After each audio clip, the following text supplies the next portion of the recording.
వసుదేవసుతం దేవం కంసచాణూరమర్దనం దేవకీ పరమానందం కృష్ణం వందే జగద్గురుం శంకరం శంకరాచార్యం కేశవం బాదరాయణం సూత్రభాష్యకృతౌ వందే భగవంతౌ పునః పునః. ఈశ్వరో గురురాత్మేతి మూర్తిభేదవిభాగినే వ్యోమవద్వ్యాప్తదేహాయ దక్షిణామూర్తయే నమః. యుక్తాహారవిహారాయ వివిక్తస్థలవాసినే మలయాళయతీంద్రాయ బ్రహ్మనిష్ఠాయ తే నమః. గీతా భాగవతాద్వైత తత్వామృతస్వరూపిణే గండీక్షేత్రనివాసాయ రామకృష్ణాయ తే నమః. ఓం పూర్ణమదః పూర్ణమిదం పూర్ణాత్ పూర్ణముదచ్యతే పూర్ణస్య పూర్ణమాదాయ పూర్ణమేవావశిష్యతే. ఓం శాంతి శాంతి శాంతి.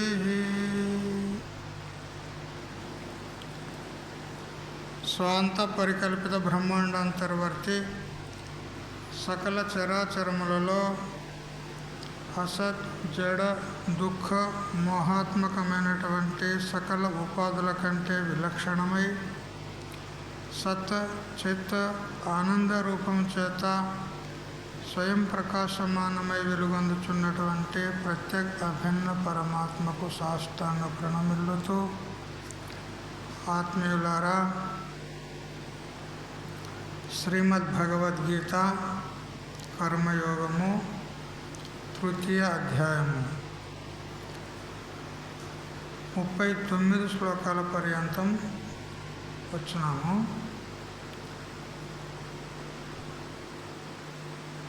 జీవునికి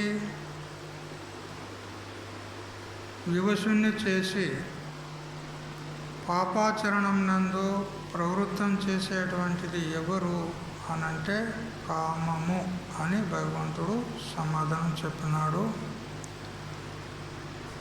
ఆ కామము చేతనే జీవుని యొక్క జ్ఞానము ఆవరింపబడింది. ఈ కామం ఎటువంటిది అనంటే నిత్యవైరి, నిత్య శత్రువు. అనుక్షణము కూడా జీవుని యొక్క పరమార్థ పథము నుండి పదభ్రష్టుని చేయడానికి అది ముందుకొస్తూ ఉంటుంది. ఇది కామం. అందువల్ల హే కౌంతేయ అంటే ఓ అర్జున అని సంబోధిస్తూ భగవంతుడు ఈ కామము దుష్పూరమైనటువంటిది, దానిని తృప్తిపరచడానికి ఎవరి తరం కూడా కాదు.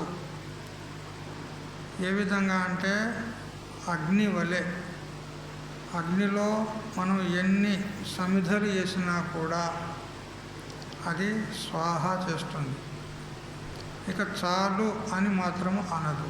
అదేవిధంగా కామం కూడా ఎన్ని కోరికలను నెరవేర్చినప్పటికీ కూడా ఆ కామమునకు తృప్తి అనేది ఉండదు అని భగవంతుడు చెప్తూ ఉన్నాడు. అయితే ఇక్కడ పూర్ణమైనటువంటి దృఢ అపరోక్ష బ్రహ్మజ్ఞానం ఎవరికైతే కలిగిందో వారిని మాత్రం కామము ఏమీ చేయదు, అతని చెంతకు రానే రాదు. ఎందుకనంటే యదా కామాన్ ప్రముచ్యంతే యదా సర్వే ప్రముచ్యంతే కామాయస్య హృదిశ్రితాః అతమర్త్యో అమృతో భవతి అత్ర బ్రహ్మ సమస్నుతే అని కఠోపనిషత్తు చెప్పిన ప్రకారంగా ఎప్పుడైతే తన అంతఃకరణంలో మనసులో ఉన్నటువంటి సకల కామలనన్నింటినీ కూడా అతడు పూర్తిగా నివృత్తి చేసుకున్నాడో అతడే జీవన్ముక్తుడు, అతడే జ్ఞాని అని చెప్పింది. అలాంటప్పుడు ఇంకా అతనిని కామము ఏమీ చేయజాలదు, అతని చెంతకు చేరలేదు. మరి ఇక్కడ ఎవరి జ్ఞానాన్ని ఆచ్ఛాదనం చేసింది అని అంటే పరోక్ష జ్ఞాని లేదా అదృఢ అపరోక్ష జ్ఞానిని ఈ కామము మార్గభ్రష్టుని చేస్తుంది అని చెప్పినాడు.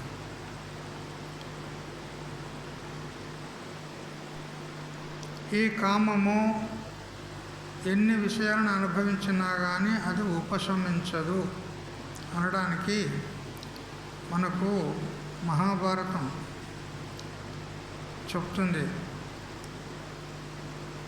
ముదిసెను దంతావలియును ముదిసెను కేశములు తనువు ముదిసెందనకున్ ముదియనివి రెండు దక్కెను బ్రతికెడు తీపియును విషయ పక్ష స్పృహయున్. ఇది భాగవతంలో ఉంది. ప్రహ్లాదుడు అంటాడు, దంతావళి ముదిసినది అంటే పండ్లు ఊడిపోయినాయి, కేశములు అవి తెల్లబడ్డాయి, ఇంకా శరీరం ముడతలు పడింది, దృష్టి తక్కువైపోయింది, చెవుడు వచ్చేసింది, ఇంద్రియాలన్నీ పట్టుతో తప్పినాయి. కానీ ఇవన్నీ కూడా ముదిసినవి అంటే జీర్ణమైనవి, కానీ ముదియనివి రెండు దక్కెను అంటాడు. రెండు మాత్రము ఇంకా ముసలి కాలే, జీర్ణం కాలే. ఏంటి అవి? బ్రతికేడు తీపి, నేను ఇంకా బతకాలి, ఇంకా బతకాలి, ఇంకా వాడు మంచంలో పడ్డాడు, చావేతం తయారైండు, చివరి క్షణాలు దగ్గరకు వస్తున్నాయి, అయినా కానీ ఇంకా బ్రతకాలనేటువంటి బ్రతుకు మీద తీపి ఉంటుంది. ఉంటుందా? ఉండదా? ఉంటుందా? ఉండదా?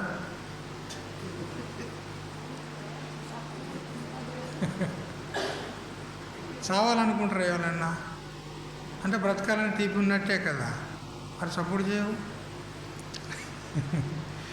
ఇట్లా ఇంకా బ్రతకాలని అనిపిస్తుంది. వాడు ఇంత బతికి పెద్ద సాధించినట్టు ఇంకా బతుకుతాడండి, ఎందుకో. అంతేనా?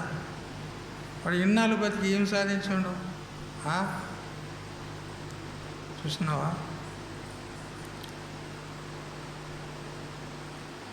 భగవద్భజన చేసి తన స్వరూపాన్ని తెలుసుకున్న తర్వాత ఇంకా బ్రతకాలనే ఆశ కూడా ఉండదు. ఎందుకు? ఈ జడమైనటువంటి శరీరానికి ఎన్ని రోజులు మోసుకొని తిరగాలి, పోయిందే ఉత్తమం అనుకుంటాడు. అయితే అజ్ఞానికి మాత్రం బ్రతికే తీపి ఉంటుంది. మరియు విషయ పక్ష స్పృహయన్, విషయాల యందు ఉన్నటువంటి స్పృహ, ఆసక్తి, కోరిక, కామం మాత్రం అట్లే ఉంటుంది అంటాడు. అనుభవించడానికి శక్తి లేదు, కానీ కామం మాత్రం అది వయస్సులోనే ఉంటుంది. ఒక 90 ఏళ్ళ ముసలాయనకు ఒక చిన్నపిల్లవాడు పుట్టిగా వినోదంగా అడిగినాడు, ఏం తాత పెళ్ళి చేసుకుంటావా అన్నాడు అనుకోండి. అంటే నాకు ఎవరిద్దరు బిడ్డ అంటాడు వాడు.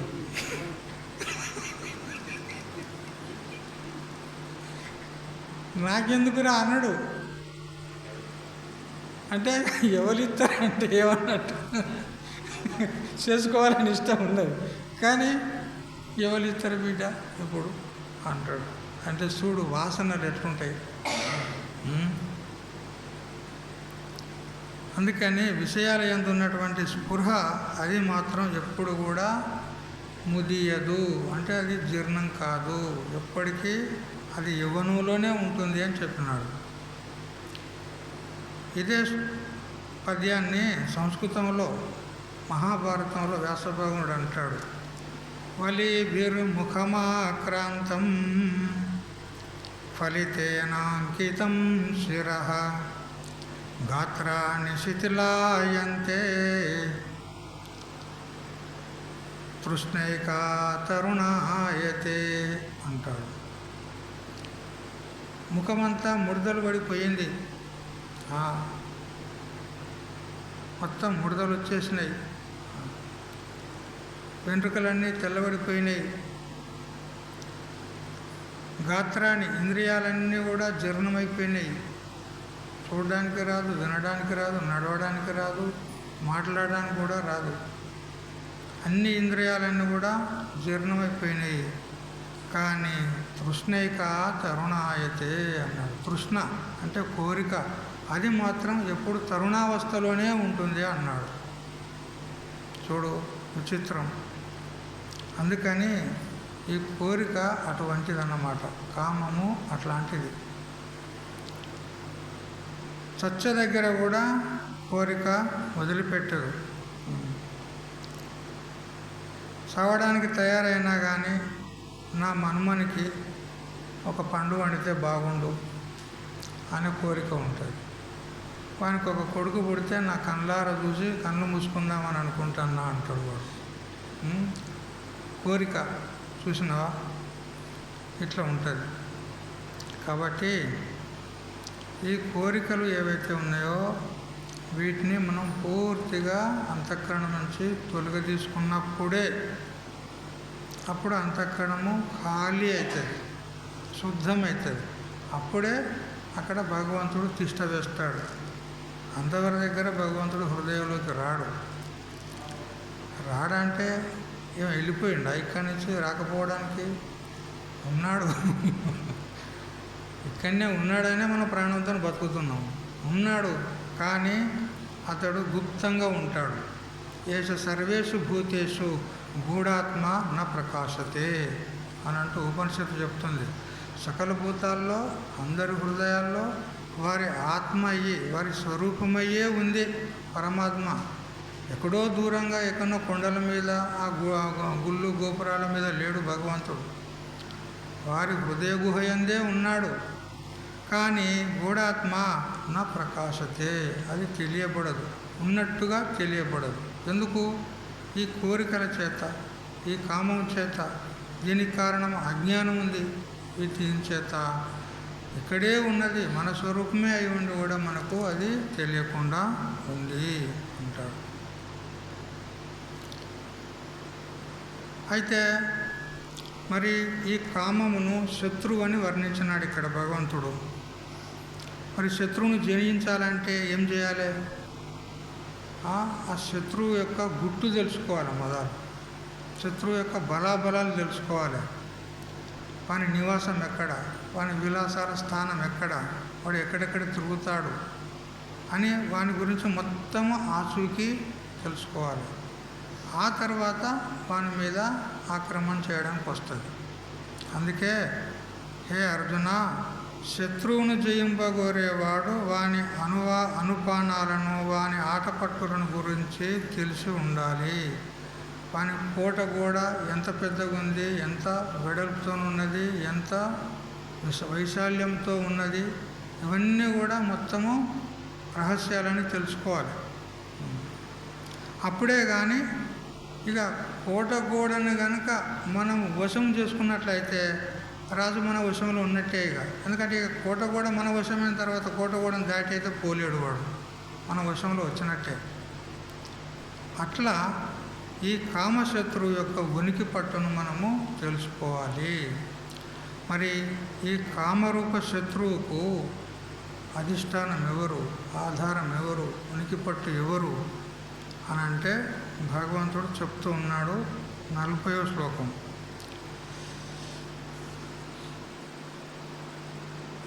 చదవండి. ఇంద్రియాణి మనోబుద్ధి అస్యాధిష్టానముచ్యతే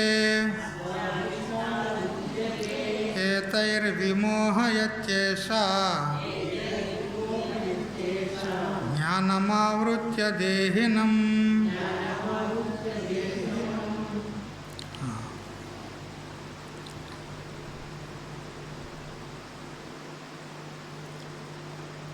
హే అర్జున, చూడు, ఈ కామం ఏదైతే ఉందో ఇది ఎన్ని భోగాలు అనుభవించినా అది అగ్నిలో ఆజ్యం పోసినట్లే, మరింత అది ఉధృతమవుతుందే కానీ అది తగ్గదు.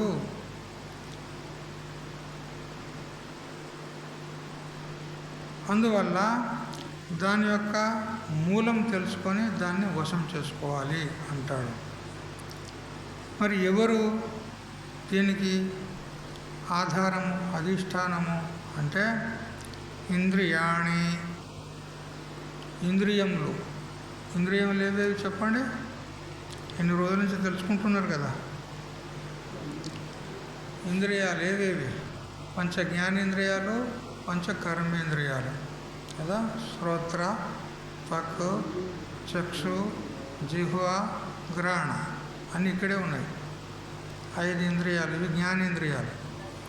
కర్మేంద్రియాలు వాక్, పాణి, పాద మరియు మల విసర్జనేంద్రియము, మూత్ర విసర్జనేంద్రియం. ఈ ప్రకారంగా 5 కర్మేంద్రియాలు. ఈ 10 ఇంద్రియాలు ఆ కామానికి పుష్టినిస్తూ ఉంటాయి. ఎందుకంటే మనస్సు బహిర్గతమయ్యి విషయదేశ పర్యంతం వెళ్ళి ఆ విషయాలను అనుభవించాలంటే ఇంద్రియ ద్వారాలు, అవి సాధనాలు ఉన్నాయి మనసు బయటకు వెళ్ళడానికి. కాబట్టి ఇంద్రియాలు, మరి మనస్సు, మరి బుద్ధి. అస్య అంటే ఈ కామమునకు అధిష్టానం అంటే ఆశ్రయములు అంటారు. అందుకని ఏష ఈ కామము ఏతైహి, ఈ కామం ఏం చేస్తుందంటే ఈ ఇంద్రియాదుల చేత జ్ఞానమును ఆవరించి ఈ దేహినం అంటే ఈ దేహంలో ఉన్నటువంటి మనుష్యుని ఆత్మను విమోహయతి అంటే మిక్కిలి మోహింపజేస్తుంది అంటాడు. చూసారా, ఇంద్రియాలను, మనస్సును, బుద్ధిని ఆశ్రయించుకొని ఈ కామము మనల్ని మోహితులను చేస్తుంది. మోహితులను చేస్తుందంటే ఏమి? మన అసలు స్వరూపాన్ని విడిచిపెట్టి ఈ దేహమే ఆత్మ అని మనకు భ్రాంతిని కలుగజేస్తుంది. ఈ శరీరమే ఆత్మ, ఇదే నేను అని మనల్ని భ్రమలో పడేస్తుంది. ఇంకా దీనికి సంబంధించినటువంటి పుత్ర, మిత్ర, కలత్రాదులు ఏవైతే ఉన్నాయో వారంతా నావారు అనేటువంటి మరొక భ్రమ. ఇది అహం భ్రమ, శరీరం నేను అనేది. పుత్రాదులు నావారు అనేది మమత్వ భ్రమ. ఈ అహంకార మమకారాల్లో మనల్ని పడదోస్తుంది ఈ కామం. చూసారా? భ్రాంతి. భ్రాంతి అంటే ఏమన్నట్టు? లేనిది ఉన్నట్టు కనపడటం భ్రాంతి.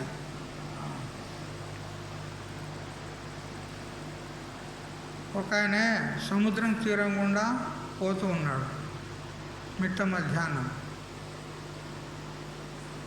పోతూ పోతూ ఉండగా ఒక చోట అతనికి ఇట్లా దగ్గర మెరిసేటువంటి వెండి ఇంత ఇంత ముద్ద కనపడింది. వెండి. ఇక వానికి అబ్బా నా అదృష్టం పండింది అనుకున్నాడు వాడు. అటు ఇటు చూసాడు, ఎవరైనా చూస్తే మళ్ళీ వాటా అడుగుతారని. అటు ఇటు చూసాడు, చూసి తీరా దగ్గర పోయి అటు ఇటు దిక్కులు చూసినట్టు చూసి ఈ దస్తి దాని మీద వేసాడు. తన ఖర్చీఫ్ దాని మీద వేసాడు. దాని మీద వేసి అమాంతం దాన్ని ఇట్లా లేవట్టి చూస్తే ఏముంది? అది చిప్ప చేతికి వచ్చింది. చిప్ప చేతికి వచ్చింది. ఏం చిప్ప? హాల్ చిప్ప, ముత్యపు చిప్ప. అదన్నమాట. చూసారా? ఇప్పుడు వానికి ఆ వెండి అనేటువంటి బుద్ధి కలిగింది కదా, అది ఏమనాలి ఇప్పుడు? దానికి భ్రాంతి, భ్రమ.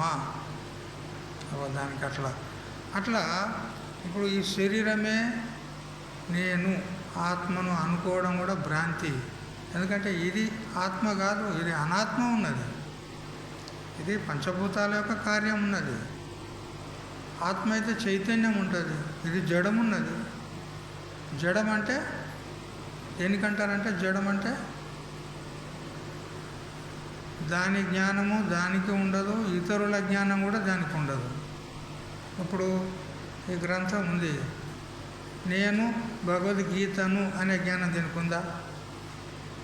దీనికి మనకుంది, ఇది భగవద్గీత అనే జ్ఞానం. దీనికి ఉందా? నేను భగవద్గీతను, నేను ఒక పుస్తకమును, ఒక గ్రంథమును అనే జ్ఞానం దీనికి ఉందా? పోనీ స్వామీజీ పట్టుకున్నాడు నన్ను అని నా యొక్క జ్ఞానం అన్న దీనికి ఉందా? లేదు. ఎందుకు? జడం. దానికే జడం అంటారు. స్వపరజ్ఞప్తి శూన్య జడ, జడం యొక్క లక్షణం వేదాంత పరిభాషలో. కాబట్టి ఈ శరీరం కూడా జడమే. మరి గాఢ నిద్రలో ఉన్నప్పుడు ఈ శరీరం మీద నుంచి ఒక సర్పం పోయినా కానీ దీనికి ఏమైనా జ్ఞానం ఉందా? పోనీ ఇంట్లో ఆడమర్చి పండుకున్నారనుకో, దొంగలు వచ్చారు, అగో దొంగ దొంగ దొంగ అంటుందా ఇది? మరి పడుకొని ఉన్నది కదా, అక్కడనే ఉంది, మరి చెప్పాలి కదా, చెప్తుందా? ఎందుకు? జడం ఉన్నది, దానికి జ్ఞానం లేదు. మరి ఇది ఎట్లా ఆత్మ అయితే చెప్పు? జడమైనటువంటి శరీరం ఆత్మ ఎట్లయితే? ఆత్మ అయితే చైతన్యం ఉంటుంది, అన్నిటినీ తెలుసుకుంటుంది ఆత్మ అయితే. మరి ఇది తెలుసుకుంటలేదే అంటే ఇది ఆత్మ కాదు అని మనం నిశ్చయం చేసుకోవాలి. భగవద్గీత అంతా ఏం చెప్తుంది? మోహం విడిచిపెట్టు అని చెప్తుంది. మరి వీటి అందు మోహం ఉన్నది, అది వదిలిపెడితే కదా మనకు స్వస్వరూప సాక్షాత్కారం కలిగేది. కాబట్టి ఈ శరీరం నందు నేను అనేటువంటి భ్రాంతి, మరి దీనికి సంబంధించినటువంటి పుత్రమిత్ర కలత్రాదుల యందు నావారు అనేటువంటి భ్రాంతి, వాళ్ళ మీద మోహం పెట్టుకుంటాడు. కొడుకులను, మన్మలను, నా వాళ్ళు నా బంగారం అని ఏడుస్తారు. వాస్తవంగా వాడు వీళ్ళని ప్రేమించాడు, వీడు వాళ్ళని ప్రేమించాడు. ఉత్తి బూటకం ప్రేమ, నాటకం అంతా. ఒకసారి హుబ్లీలో సిద్ధారూఢ స్వామి, ఇప్పుడు కూడా ఉంది హుబ్లీలో ఆశ్రమం, పెద్ద ఆశ్రమం ఉంది సిద్ధారూఢ స్వామి. ఆయన బ్రతుకున్నప్పుడు జీవితకాలంలో జరిగిన ఘటన. భక్తులందరూ ఇట్లా మీలాగానే ఆ గురుదేవుని దర్శనం కోసమని, సిద్ధారూఢ స్వామి దర్శనం కోసం అని వచ్చినారు. ఆయన పాద పూజ చేసినారు. ఇక కాసేపు ఆ గురుదేవుని ఎదురుగా భజన చేసిన బాగా భజన చేసిన తర్వాత ఇక మధ్యాహ్నం భోజనాలన్నీ కూడా వాళ్ళకు ఏర్పాటు చేసిండు గురుదేవుడు. అందరూ చక్కగా భోజనాలు చేసినారు. భోజనాలు చేసిన తర్వాత ఇంకా అలా చెట్ల కింద భక్తులందరూ ఆడో ఇద్దరు ఆడో నలుగురు వాళ్ళ అంతా చెట్ల కింద నీడకు విశ్రాంతి తీసుకుంటారు. అప్పుడు వాళ్ళతో కొంతమంది పిల్లలు కూడా వచ్చారు, ఇంత పిల్లలు. అయితే ఆ పిల్లలు ఊరుకుంటారా కదా, ఊరుకుంటే పిల్లలే కాదు, ఏదో ఒకటి చేయాలి కదా. పిల్లలు అన్నప్పుడు ఏదో ఒకటి చేయాలి. అయితే వాళ్ళు ఏం చేశారంటే ఆ పక్కకే ఒక తాళం, ఒక చిన్న సరస్సు లాగా ఉంది ఆ ఆశ్రమానికి ముంగట కొద్దిగా, ఇప్పుడు కూడా ఉంది. అయితే ఆ తాళం దగ్గరికి, ఆ చిన్న సరస్సులాగా ఉంది, అక్కడికి పోయినారు పిల్లలు. అక్కడ ఆ నీళ్ళ యొక్క తేమకు, చల్లని తనానికి అక్కడ చల్లగా ఉంటుందని ఒక సర్పం వచ్చి ఆ ఒడ్డుకు అలా పడుకున్నది. ఒడ్డుకు, ఆ సరస్సు యొక్క ఒడ్డుకు అలా పడుకున్నది. ఒక పిల్లవాడు చూశాడు దాన్ని. చూసి, కోతులు కదా పిల్లలంటే అలా, వాడు ఏం చేసిండు, వాడు మరి భయపడి దూరం అన్న పోవాలి, లేకపోతే అటనే బడికన్నా పోవాలి. వాడు ఏం చేసిండంటే ఒక రాయి తీసుకొని ఇట్లా కొట్టిండు. దాన్ని కొట్టే వరకు దానికి తాకింది. ఎప్పుడైతే ఆ రాయి దానికి తాకిందో అది కස්සన అట్లా లేచిందని అంటే వచ్చి వెన్ని కాళ్ళు అంత మొత్తం చుట్టుకున్నది. అది పెద్ద పాము ఉన్నది, కాళ్ళు మొత్తం చుట్టుకున్నది. మొత్తం కింది నుంచి మీ దగ్గర చుట్టుకొని వాడిని కాటేసింది. 2-3 సార్లు దాన్ని వాడిని కాటేసింది. అప్పుడు అమ్మా అమ్మా అమ్మా అని వాడు కేకలు వేస్తే ఏం ఉపయోగం కదా. అప్పుడు మిగతా పిల్లలు ఉంటారు కదా, వాళ్ళు వాళ్ళ తల్లిదండ్రుల దగ్గర పోయి, ఓ మీ కొడుకు పాము కాటేసింది, పాము చుట్టుకున్నది, పాము కాటేసింది అని చెప్పేసరికి వాళ్ళు తల్లి తండ్రులు ఇద్దరు వచ్చారు. వచ్చి పాము చుట్టుకొని పిల్లవాడు అక్కడ అడ్డం పడి ఉన్నాడు, పడుకున్నాడు. వానికి కాళ్ళు ఆడతలేవు, కాళ్ళు బిగ్గర జుట్టేసింది, చేతుల దగ్గర మొత్తం కట్టేసింది. వాడిని పడిపోయినాడు. అమ్మ అమ్మ అని వాడు ఏడుస్తూ ఉన్నాడు. ఇక తల్లి అంత దూరం వాడుంటే ఇంత దూరం నిలబడి, నా కొడుకో ఎంత పని అయ్యారో, అయ్యో నువ్వు నా బంగారం లాంటివాడివి రో, నువ్వు లేకపోతే నేను బతకలేను రో, నా అయ్యో అని ఇక్కడనే కొట్టుకుంటాను కానీ ముంగడికి పోతలేదు.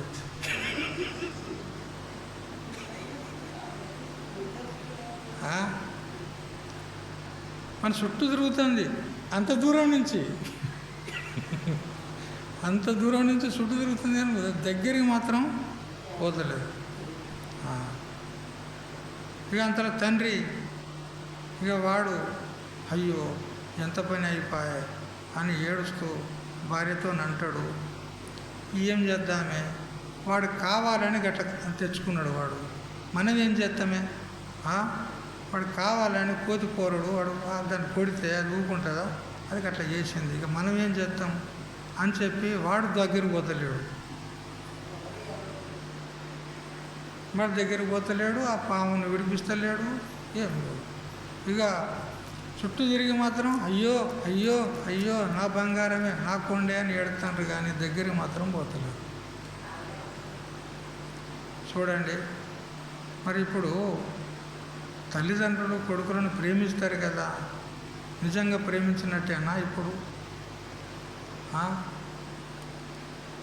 వాళ్ళ ప్రాణానికి ఏడుతానరా, వాని ప్రాణానికి ఏడుతానరా ఇప్పుడు చెప్పురు నిజంగా?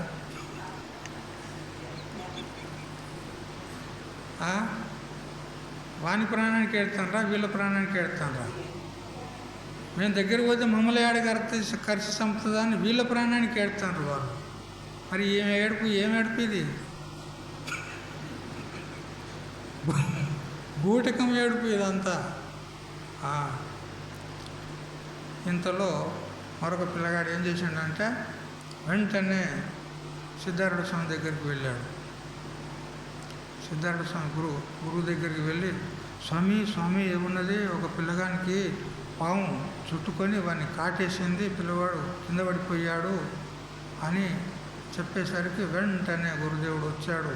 సరాసరి వచ్చి అతని దగ్గరికి పోయిండు, దాన్ని మెడబట్టిండు, మొత్తం చుట్టూ దాన్ని తిప్పి విడిపించి దాన్ని దూరం పడేసి వచ్చి వాడిని ఆశ్రమంలోకి తీసుకెళ్ళి వానికి ధైర్యం చెప్పిండు. అరే పాము ఏం కాదు నీకు, నేను ఉన్నా కదా, నీకేం భయం, నీకేం కాదు, ఏం భయపడకు అని చెప్పి విభూతి తీసిండు, పొట్టు పెట్టిండు.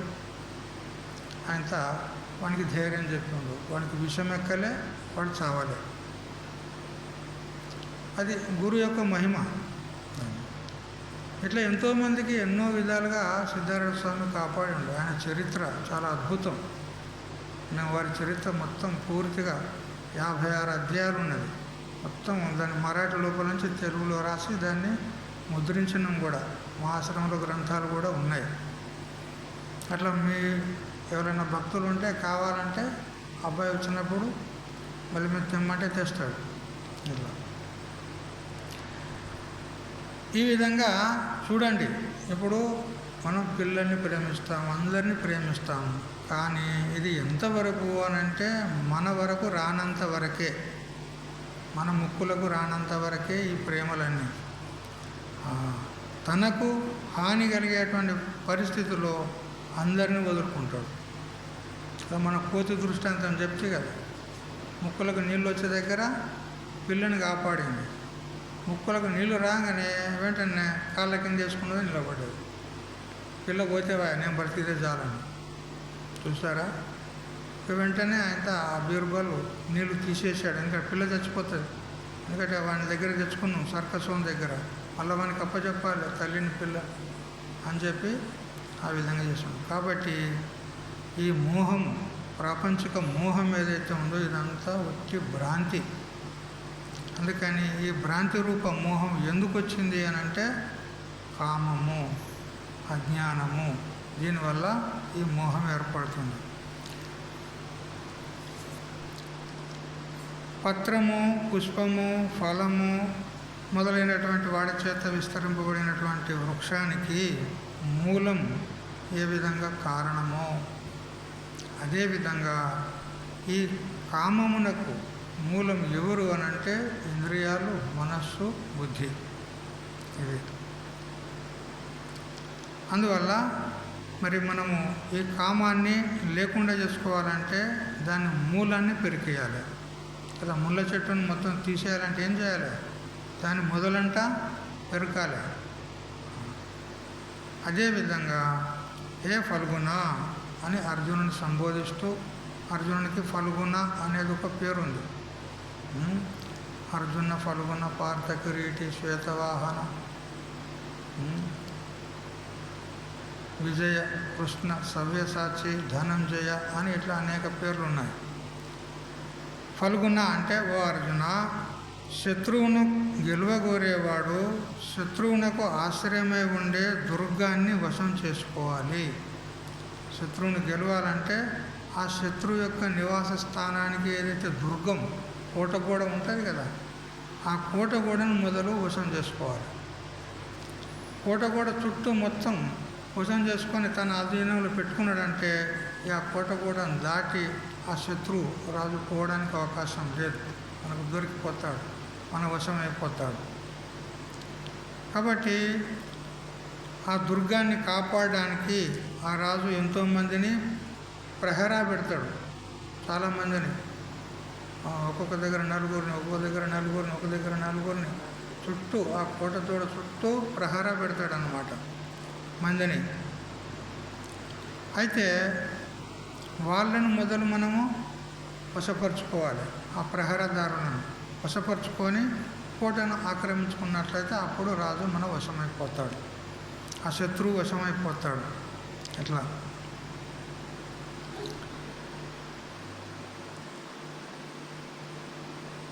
ఒక చేతన సింహుడు అనేటువంటి రాజు ఉండేవాడు. అతనికి జ్ఞానసాగరుడు అనే ఒక ప్రధానమంత్రి ఉండేవాడు. మరి చెంచల సింహుడు అనేటువంటి సామంత సహాయ మంత్రి ఉండేవాడు. ఇక ఆ రాజ్యంలో 10 జిల్లాలు ఉన్నాయి. 10 జిల్లాల్లో 10 మంది అధికారులను పెట్టాడు. ఏ విధంగా మనం జిల్లా లోపల మండలాలు, మండలాల లోపల గ్రామాలు, సర్పంచి, జిల్లా కలెక్టర్ ఇట్లా అధికారులను పెడతారు కదా, అట్లా 10 జిల్లాలు ఉన్నాయి. 10 జిల్లాల్లో ముఖ్యాధికారిని నియమించున్నాడు. ఇక ఈ విధంగా సుభిక్షంగా రాజ్యం నడుస్తూ ఉండగా జగన్మోహనుడు అనేటువంటి ఒక శత్రురాజు ఉన్నాడు.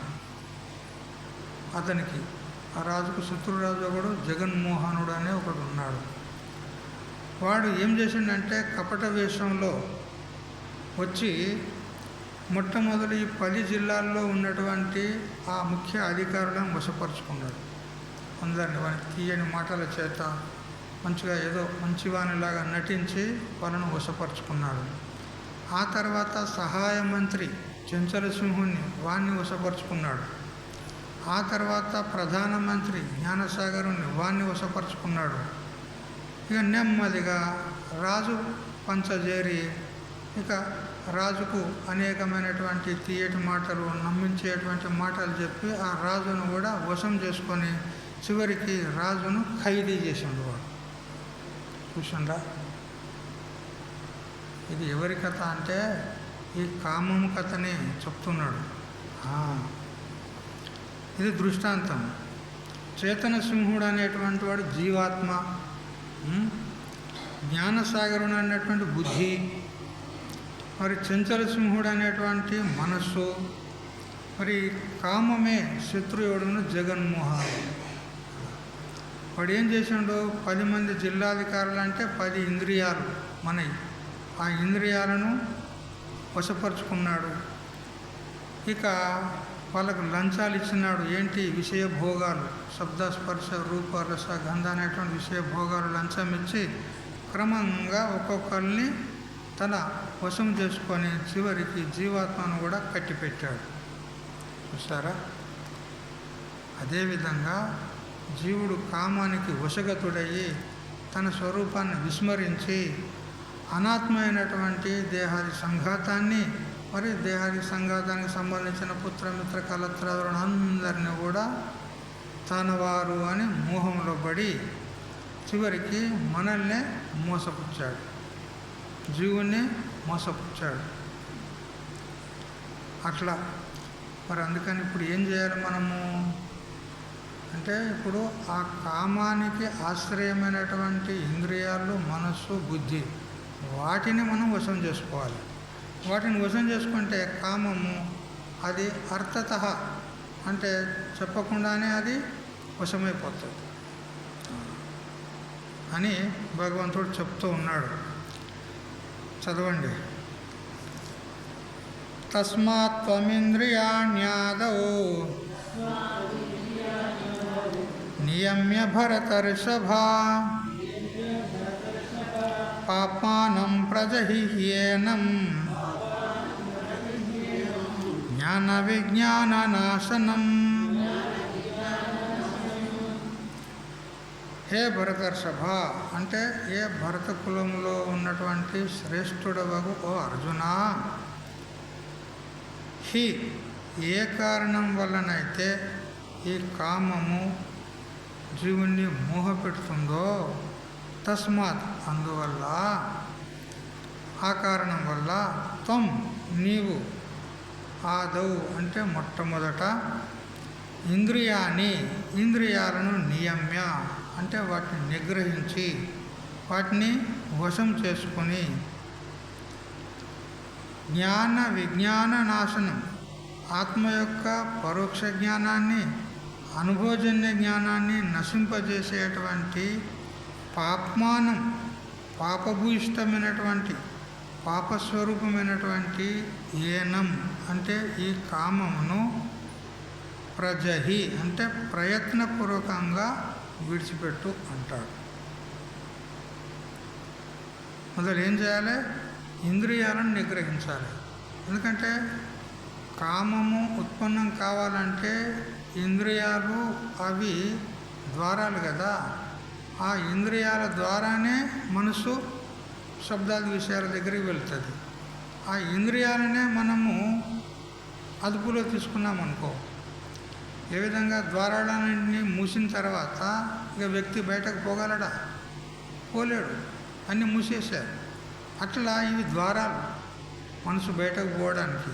ఈ ద్వారాలు మూసేసినామనుకో ఇక దానికి బయటకు పోవడానికి ఆస్కారం లేదు. అట్లా అందుకని మొట్టమొదటి ఇంద్రియాలను మనం జయించాలి. అప్పుడు కానీ ఆ కామన అనేది ఉడిగిపోతుంది అంటాడు.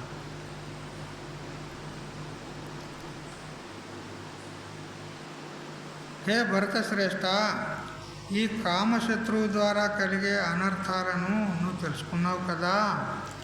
అన్ని పాపాలకు ఇదే మూల కారణం అంటాడు కదా. కామన ఉన్నవాడు ఏ పాపానికైనా ఒడిగట్టుకుంటాడు, ఏ పాపం చేయడానికైనా వెనుకంజ వేయడు. ఎందుకంటే కోరిక, ఆ కోరికను నెరవేర్చుకోవడానికి ఏ పాపమైనా చేస్తాడు వాడు.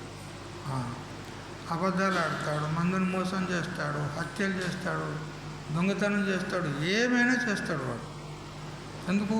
కామం ఉన్నది, కోరిక ఉన్నది, అది నెరవేర్చుకోవాలి కదా. అట్లా కాబట్టి కామ వివశుడైన వాడు చేయని పాపం అంటూ లేదు అంటాడు. దీని వలన జ్ఞాన విజ్ఞానాలు నశించిపోతాయి అంటాడు.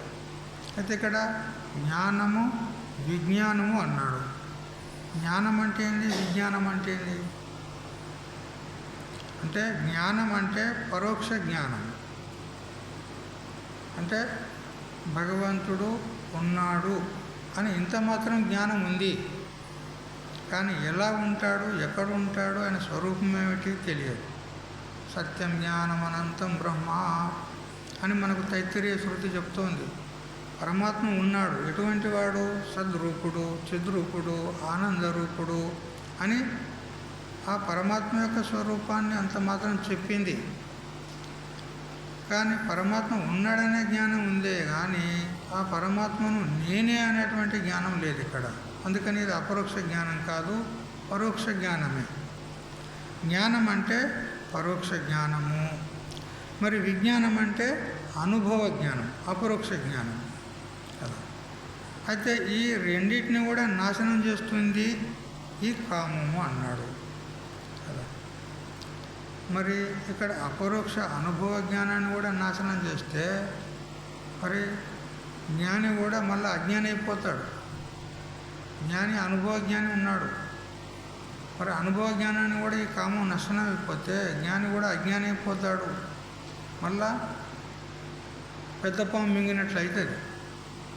వైకుంఠపాలి ఆడతారు కదా, ఆడినరా? ఎవరన్నా ఇంట్లో ఉన్నారా? పేరు మాత ఆడిందట. పెద్ద పాము మింగుతుంది, వచ్చి కింద పడతాడు, మళ్ళా గట్ల అయిపోతుంది. కానీ ఇక్కడ వాస్తవంగా దృఢ అపరోక్ష బ్రహ్మజ్ఞానం కలిగిందంటే అతన్ని ఎవ్వరు కూడా ఏం చేయలేరు. మరి ఇక్కడ అనుభవ జ్ఞానాన్ని కూడా నాశనం చేస్తుందంటే దాని తాత్పర్యం ఏంటి అంటే అదృఢ అపరోక్ష బ్రహ్మజ్ఞానం. నేను ఇదివరకు చెప్పాను, జ్ఞానం పరోక్ష జ్ఞానము అపరోక్ష జ్ఞానం అనే భేదం చేత రెండు ప్రకారాలు ఉంటుంది. అపరోక్ష జ్ఞానంలో మరి అదృఢ అపరోక్ష జ్ఞానము, దృఢ అపరోక్ష బ్రహ్మజ్ఞానం అని ఇట్లా ఉంటుంది. అయితే ఇక్కడ దృఢ అపరోక్ష బ్రహ్మజ్ఞానికి మాత్రం ఈ కామం ఏం చేయజాలదు. కానీ అదృఢ అపరోక్ష జ్ఞానం ఎవరైతే ఉంటారో వాళ్ళకు మాత్రము ఇది శత్రువు అవుతుంది అని ఇట్లా తెలుసుకోవాలి. ఇక్కడ మరో అర్థం కూడా ఉన్నది జ్ఞానం మరి విజ్ఞానం అనే దానికి. పరమాత్మ యొక్క నిర్గుణ నిరాకార తత్వ ప్రభావాలను గుర్తెరగడము జ్ఞానమని, మరి సగుణ నిరాకార సగుణ సాకార తత్వలీలా రహస్యాలను తెలుసుకోవడం విజ్ఞానమని ఇట్లా కొంతమంది వ్యాఖ్యానం చేస్తున్నారు. ఈ కామరూప శత్రు సాధకుని ఆక్రమించి తన మోహ మాయ ద్వారా జ్ఞాన విజ్ఞానాలను పొందాలనేటువంటి శుభేచ్ఛ సాధకునికి ఏదైతే ఉందో ఆ శుభేచ్ఛను దుర్బలం చేస్తుంది. అంటే కానీ సాధన సరిగా చేయలేడు. ఏమనుకుంటాడంటే ఇప్పుడేం తొందర వచ్చింది, తర్వాత చేస్తేవా అని ఆ జిజ్ఞాసను సన్నగిల్ల చేస్తుంది, శ్రద్ధను భంగం చేస్తుంది, లేనిపోని విపరీత భావాలను సంశయాలను పుట్టిస్తుంది. గురువు పట్ల కానీ శాస్త్రం పట్ల కానీ సంశయాలను పుట్టిస్తుంది. అందువల్ల సాధనకు ఇది భంగం చేస్తుంది అని చెప్పినాడు ఇక్కడ. ఈ కామానికి మూలం ఎవరు కదా? అన్ని అనర్థాలకు అన్ని పాపాలకు మూలం కామం, కోరిక. మరి ఆ కామానికి మూలం ఎవరు అంటే అజ్ఞానం. ఆమె పెద్ద తల్లి ప్రకృతి అందరికీ మూలం అన్నమాట. ఇక అజ్ఞానం అని చెప్పిన తర్వాత ఇంకా అక్కడ ఏ దుర్గుణాలు లేవు అని చెప్పడానికి రాదు, అన్నీ ఉంటాయి అక్కడ. అది ఏమంటారు, సూపర్ బజార్ కదా, సూపర్ బజార్ అంటారా ఏమంటారు, అందులో అన్నీ ఉంటాయి, మొత్తం A to Z ఉంటాయా, మాలు అన్నీ ఉంటాయి అందులో, ఏది లేదనేది లేదు. ఇక అట్లా అజ్ఞానం అన్న తర్వాత ఇంకా అజ్ఞానం అన్న తర్వాత ఇంకేం తక్కువ ఉంటుంది ఇక.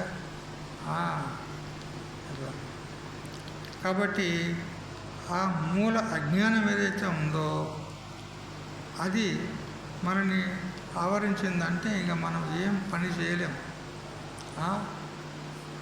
అది ఉత్తర గోగ్రహము అనేటువంటి యుద్ధం మహాభారతంలో వస్తుంది. పాండవులు 12 ఏళ్ళు వనవాసము, 1 సంవత్సరము అజ్ఞాతవాసము చేసిన తర్వాత చివరి రోజున ఇక ఆ లాస్ట్ చివరి దినం కూడా గడిచిపోయింది. ఆ తర్వాత ఇక విరాట్ రాజు యొక్క గోవులను మళ్లించుకుపోవడానికి ఆ దుర్యోధనుడు వాళ్ళు వీళ్ళు అందరూ భీష్మాచార్యులు అందరూ వస్తారు.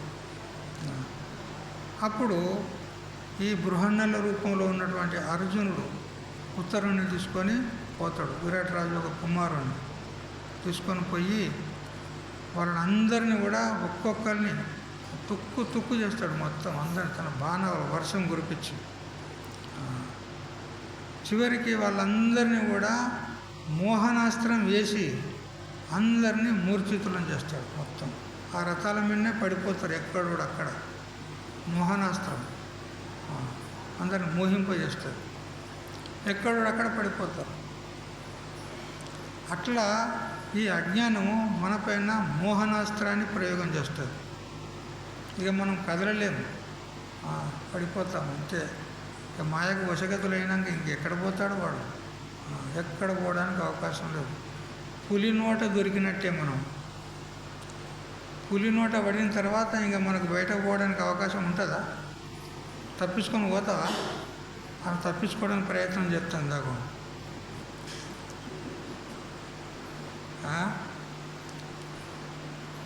అట్లా పులి నోట పడిన తర్వాత ఇక తప్పించుకోవడానికి ఆస్కారమే లేదు. అట్లా అజ్ఞానం చేత మనం పట్టుబడినామంటే ఇక ఏ ఆశ లేదు. కానీ ఒకటి ఉంది ఏంటంటే పరమాత్మను స్మరించినట్లయితే అక్కడిదక్కడనే భగవంతుడు ప్రకటమయ్యి ఆ మాయ నుంచి మనల్ని తప్పిస్తాడు. అదొకటే మార్గం, ఇంకో మార్గం లేదు. అందుకే అన్నాడు, దైవీహేష గుణమయ్యి మమ మాయా దురత్యయ మామేవయే ప్రపద్యంతే మాయామేతాం తరంతితే అన్నాడు.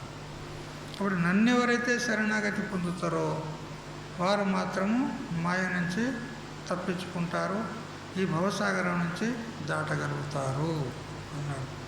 అందుకని మనకు భగవంతుడు ఒక్కడే శరణ్యం, అలా ఇంకా ఏమీ ఆశ లేదు. ఇక మనల్ని కాపాడేటోడు ఎవ్వరూ లేరు.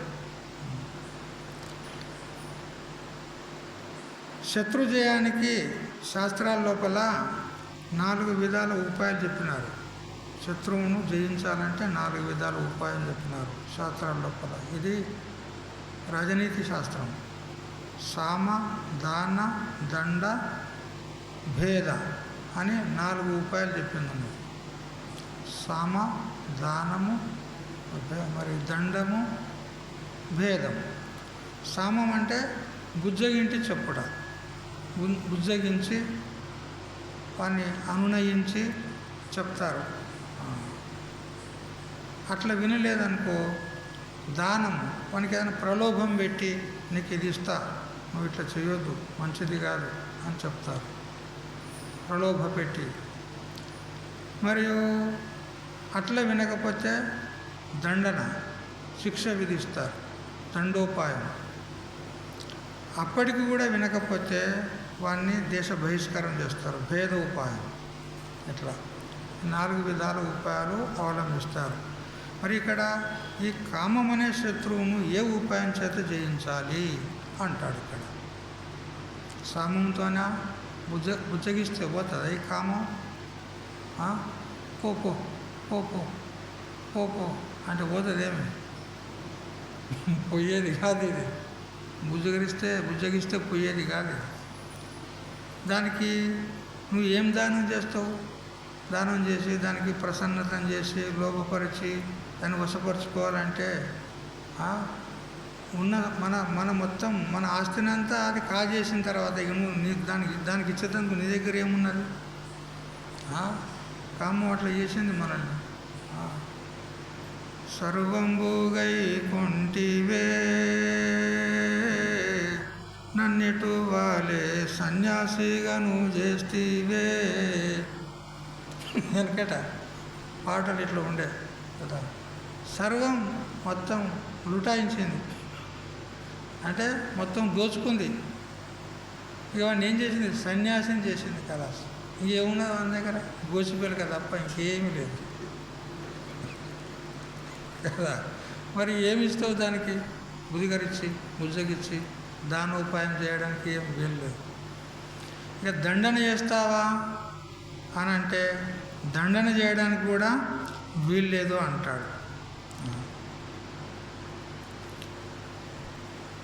ఎందుకంటే ఇది రజోగుణంతో పుట్టింది ఈ కామం. అది మొదలే జగడాల మారి ఈ కామం. అటువంటి దాన్ని దండన చేయడానికి వీల్లేదు. మరి ఇప్పుడు ఏం చేసేది అంటే భేదోపాయం మాత్రమే అంటాడు. అంటే దీన్ని వేరు చేయాలి. అంటే ఈ ఇంద్రియాలు ఉన్నాయి కదా, ఇంద్రియాలు మనస్సు బుద్ధి వీటి నుంచి ఆ కామాన్ని వేరు చేయాలి. అంటే ఈ ఇంద్రియాలను మనము ద్వారాలను మూసేయాలి. బస్ అంతే. ఏ విషయాల వైపు మనసును పోనీయకుండా ఈ ద్వారాలను మూసేసినామంటే అప్పుడు భేదం అవుతుంది. ఇంద్రియాల నుంచి ఆ కామాన్ని వేరు చేసినట్లయితుంది. అప్పుడు కానీ అది మన వశంలో వస్తుంది అంటాడు.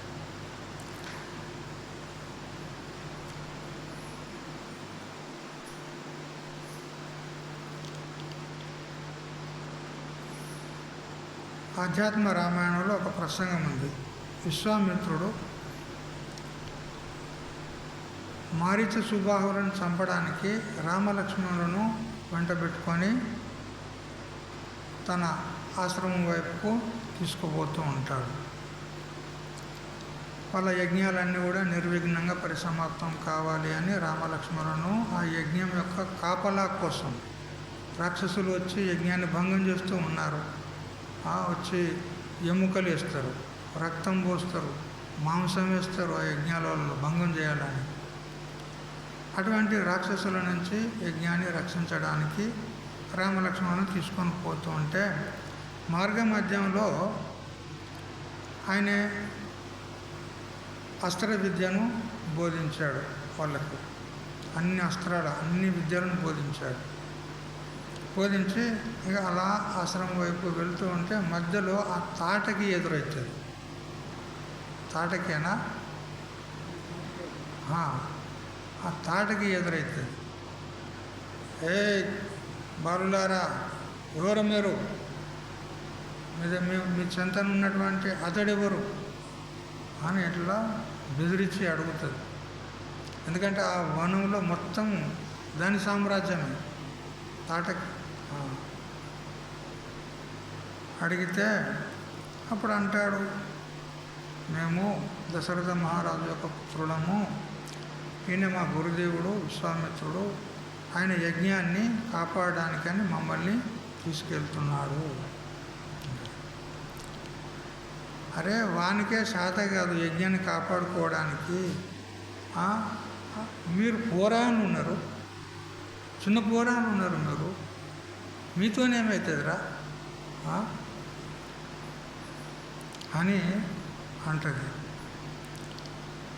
అప్పుడు రామచంద్రుడు అంటాడు, చూడు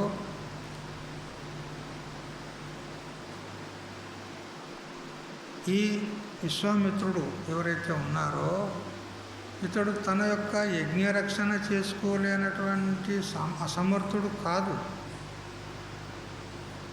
తన యజ్ఞాన్ని రక్షణ చేసుకోలేనటువంటి అసమర్థుడు కాదు, చూసుకోగలడు. కానీ ఇది క్షత్రియుల యొక్క ధర్మం, రాక్షసులను వధించాలనేది క్షత్రుల యొక్క ధర్మం, బ్రాహ్మణుల ధర్మం కాదు ఇది. అతనిలో అనేకమైనటువంటి విద్యలు ఉన్నాయి, శక్తులు ఉన్నాయి. ఒక అస్త్రాన్ని ప్రయోగం చేస్తే మొత్తం రాక్షసులందరూ కూడా మొత్తం నేలగొలిపోతారు. కానీ ఆ విధంగా చేసినట్లయితే ఏమవుతుందనంటే తన యొక్క తపస్సు క్షీణించిపోతుంది. తాను ఇంత దగ్గర ఏ తపస్సు చేశాడో అది క్షీణించిపోతుంది. పైగా అది బ్రాహ్మణుల యొక్క ధర్మం కాదు. అందుకని ధర్మానుకూలంగానే అతడు తన యొక్క యజ్ఞాన్ని రక్షించుకోవడానికి మమ్మల్ని పిలిపించాడు అని అంటే అప్పుడు పక్కపక్క నవ్వి వీళ్ళనే సంహరించడానికి ప్రయత్నం చేసింది తాటకి. అప్పుడు వీళ్ళు ఏం చేశారు, రాముడు తాటకినే పడగొట్టాడు. తాటకిని పడగొట్టిన తర్వాత ఇక మారీచ సుబాహులు వాళ్ళు కూడా వస్తారు యజ్ఞాన్ని భంగం చేయడానికి, వాళ్ళను కూడా నాశనం చేస్తాడు. అంటే మొట్టమొదలు తల్లిని నాశనం చేసినారు, సంహరించారు. ఆ తర్వాత కుమారుడు. అట్లా మనకు మారీచ సుబాహుల్లాగా ఈ కామం, ఈ తల్లిలాగా అజ్ఞానం ఉన్నది మనకు. ఆ అజ్ఞానాన్ని నాశనం చేస్తే ఇక కామం, క్రోధం ఇవన్నీ కూడా అనాయాసంగా నాశనం అయిపోతాయి. చూడు ఇక్కడ మనం విచారించదగింది ఒకటి ఉన్నది. రామావతారంలో కానీ కృష్ణావతారంలో కానీ మొట్టమొదలు ఎవరిని చంపారు వాళ్ళు? స్త్రీని చంపారు. తాటకి స్త్రీయే కదా. కృష్ణుడు పూతనని చంపాడు, స్త్రీయే కదా. ఇప్పుడు భగవంతుడు అవతార పురుషుడై వచ్చి ఆడోళ్ళని చంపుతాడే? ఆడోళ్ళని చంపడానికే వచ్చాడు ఆయన అవతారానికి. అంటే మొట్టమొదటిది ఎవరు అనంటే అజ్ఞానం. సత్వ, రజ, తమ 3 గుణాలతో యుక్తంగా ఉన్నటువంటి అజామేకాం లోహిత శుక్ల కృష్ణం అని శ్వేతాశ్వత ఉపనిషత్తు చెప్పిన ప్రకారంగా ఈ సత్వ, రజ, తమో గుణాలతో కూడుకున్నటువంటి ఈ అజ్ఞానమే కన్నతల్లి మొత్తం ప్రపంచానికి అంతటికి. దాన్ని మట్టు పెడితే కానీ ఇక మిగతాయని సులభమైపోతాయి అని మొట్టమొదలు స్త్రీని చంపినాడు. అది చెప్పడానికి ఆ లీల రచన చేసినాడు. అందుకని మనం మొట్టమొదలు మూలమే ఉన్నది, దాన్ని మొదలంటే పెరికేయాలి అజ్ఞానాన్ని. అజ్ఞానం పోయిందంటే ఇంకా జంజాటే పోతుంది మొత్తం. మూలే నాస్తి కుతశాఖ అంటారు. ఇప్పుడు ముళ్ళ వృక్షాన్ని వేర్లతో సహితంగా పెగిలించి పడేసిన తర్వాత ఇంకా శాఖలు ఉంటాయా? కొమ్మలు ఉంటాయా? ఉండవు. కొన్ని చెట్లు ఉంటాయి, మంగళగిరి చెట్లు అంటారు, సర్కార్ చెట్లు అంటారు అక్కడ వైపు. ఇక్కడేమంటారు, ఇంత దొడ్డు ముళ్ళు ఉంటాయి, మొత్తం ముళ్ళ కంప. అది పై కొట్టేస్తే మళ్ళీ సంవత్సరం వరకు మళ్ళీ ఇంకా మనం 4 కొమ్మలు పడితే అది 20 కొమ్మలు పెట్టుకొని వస్తుంది. మళ్ళీ నేను ఎక్కడ పోలేదు అంటుంది. అట్లా అంటే పై కొట్టేస్తే పోదు, మొత్తం బుల్డోజర్ పెట్టి తీయాల పడుతుంది, మొత్తం పెకిలించాల పడుతుంది. అట్లా మరి ఈ మూలం ఏదైతే అజ్ఞానం ఉన్నదో దాన్ని నాశనం చేసినట్లయితే మనకు ఇంకా ఏ అనర్థము ఉండదు అని చెప్పినాడు.